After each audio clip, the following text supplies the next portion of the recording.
मधुकर सहकारी साखर कारखाना जमिनीवरील अवैध गौण खनिज संदर्भात 29/4/2025 या रोजी मी तक्रार केली होती यावल तहसीलदारांकडे। त्यांनी पंचनामासुद्धा केला होता। तो पंचनामा करताना त्यांनी 1200 ब्रास गौण खनिज चोरीला गेलं अशी नोंदणी केलेली आहे आणि 1,40,00,000 हा महसूल 23/4/2025 रोजीच्या आदेशाने कळवण्यात आलेले आहे। JDCC बँकेने तो भरायचा आहे असं त्यांच्या आदेशात म्हटलेलं आहे।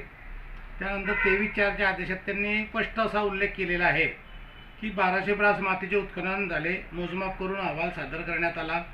संपूर्ण अहवाल मोजमाप हा भूमी अभिलेख कार्यालय यांनी केला व उपविभागीय कार्यालय सार्वजनिक बांधकाम यांच्या मार्फत करण्यात आला आणि 1,40,00,000चा दंड आजपर्यंत वसूल करण्यात आलेला नाही आहे। यावरती यावल तहसीलदार यांनी कलम 258 अंतर्गत गौण खनिजचे पुनर्वलोकन करण्यासंदर्भात शासनाकडे मागणी केली। या मागणीची मुदत घेताना 90 दिवसाच्यात आपण मागणी करायला पाहिजे होती व ती 90 दिवसाच्यात न करता 9 महिन्यानंतर त्यांनी मागणी केली। मला 12/1/2026 रोजी निकालपत्र मिळालेलं आहे की 23/4/2025चा आदेश रद्द करण्यात येत आहे व नवीन आदेश पुनर्वलोकन करण्यात येत आहे। त्यामध्ये त्यांनी 17,33,325 रुपयाचं गौण खनिज चोरीला गेलं असा अहवाल दिलेला आहे। आता मित्रांनो, 1,40,00,000चं गौण खनिज चोरीला गेलेलं होतं। हा अहवाल प्रथमतः तहसीलदार यांनी दिला, तो चुकीचा दिला असं त्यांचं म्हणणं आहे। त्यांनी पुनर्वलोकन केलं, पुनर्वलोकन त्यांना करता येत नाही, ते त्यांच्यापेक्षा वरिष्ठ अधिकाऱ्यांनी करायला पाहिजे असं ऑडिटरचं म्हणणं आहे त्यांच्या।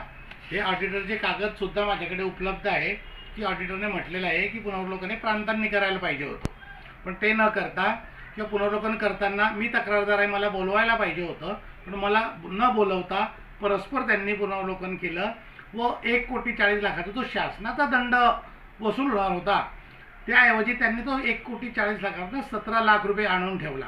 याच्यामध्ये काय तहसीलदारांचं साध्य होतं आहे मला समजत नाही आहे। शासनाचा महसूल आहे, मधुकर सहकारी साखर कारखान्याने शेत चोरीला गेलेलं आहे अशी माझी कंप्लेंट आहे। मी 2024 पासून तक्रार करतो आहे। 2024 गेलं, 25 गेलं, 26 आलं, परंतु आज तागायत मला न्याय मिळालेला नाही।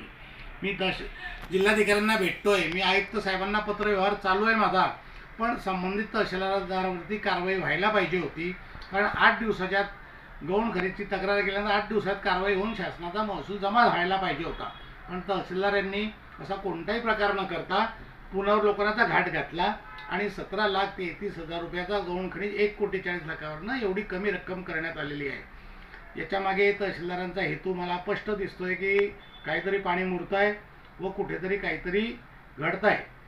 आणि माझी अशी विनंती राहणार आहे जिल्हाधिकारी साहेबांना, आयुक्त साहेबांना, आमच्या जिल्ह्यातील सर्व आमदारांना, मंत्री महोदयांना की सदरू मधुकर सहकारी साखर कारखान्याच्या संदर्भात गौण खनिज संदर्भात आपण लक्ष घालून संबंधित रक्कम वसूल करून शासन दरबारी भरावी, एवढंच मी या व्हिडिओद्वारे सांगू इच्छितो।